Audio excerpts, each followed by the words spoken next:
আমাকে কি তারা কেউ ভালোবাসে না? তুমি যাও, তুমি যাও, তুমি যাও, আসলে কি কেউ ভালোবাসে না আমাকে?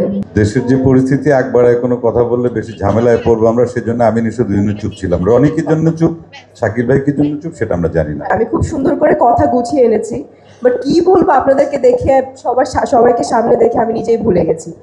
বাট এটাই বলবো, thank you so much Chorki, SBF Alpha I, Shariya, Shakil ভাইয়া এবং নেদন রনি ভাইয়াকে, যে আমাকে এত ভারী একটা ক্যারেক্টার আমাকে সিলেক্ট করেছে।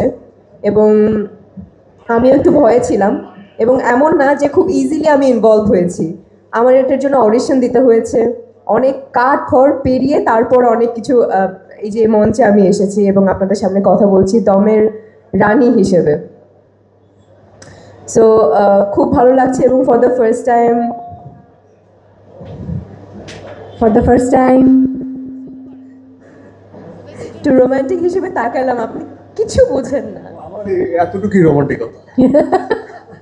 ফার্স্ট টাইম নিশো ভাইয়ের সাথে কাজ করছি, সুপার এক্সাইটেড, কারণ he is a very good actor. And Chanchal ভাইয়ের কথা কি বলবো, মাইন্ড আনবিলিভেবল।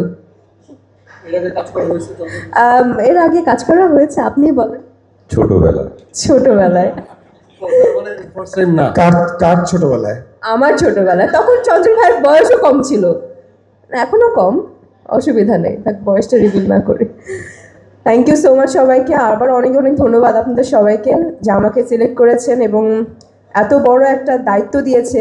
আমি চেষ্টা করব না, আমি হোপফুল যে আমি আপনাদের আশা কিংবা যে আশাটা আমার উপরে রেখেছেন সেটা রাখতে পারবো, এবং আপনাদের দোয়া তো অবশ্যই লাগবে। তাছাড়া আমি একদমই আমার নতুন যে জার্নি এটা আমি শুরু করতে পারবো না। আশা করছি দোয়া করবেন এবং সেই ভরসাটা রাখবেন আমার প্রতি। Thank you so much. আমি কিন্তু ছাড়ছি না, দলের পরীক্ষা নিতে হবে নায়িকা দুই নায়কের। শিওর, আমি তো সবসময় এক পায়ে রাজি আছি। ওকে, কোনো অসুবিধা নেই। আমার ফোনটা কোথায়? মুমিন, ফোনটা দিয়ে যাও। পরীক্ষাটা আগে এবার নিশু ভাইয়ের হবে। নিশু ভাই আমার উপর বোধহয় রেগেই যাবে এবার। নায়িকা নিশু ভাইয়ের নাক চেপে ধরবে, দেখবো কতক্ষণ সে দম আটকে রাখতে পারে। হ্যাঁ নিশু ভাই, এমনি জ্বরের সময়, সর্দি নেই তো? নাক চেপে না ধরলে আমি তো আটকে রাখতে পারবো না, এরকম কিছু না, বুঝতে দেওয়া যাবে না, এটা আমার নাক চেপে রাখার সাথে সাথে আমি মুখও চেপে রাখবো, কোনো দিক থেকে নিতে পারবো। আমার একটু ঠান্ডার সমস্যা আছে। আমি ওইটাই জিজ্ঞেস করেছি, সর্দি নেই তো? আমার একটু ঠান্ডার সমস্যা চলছে।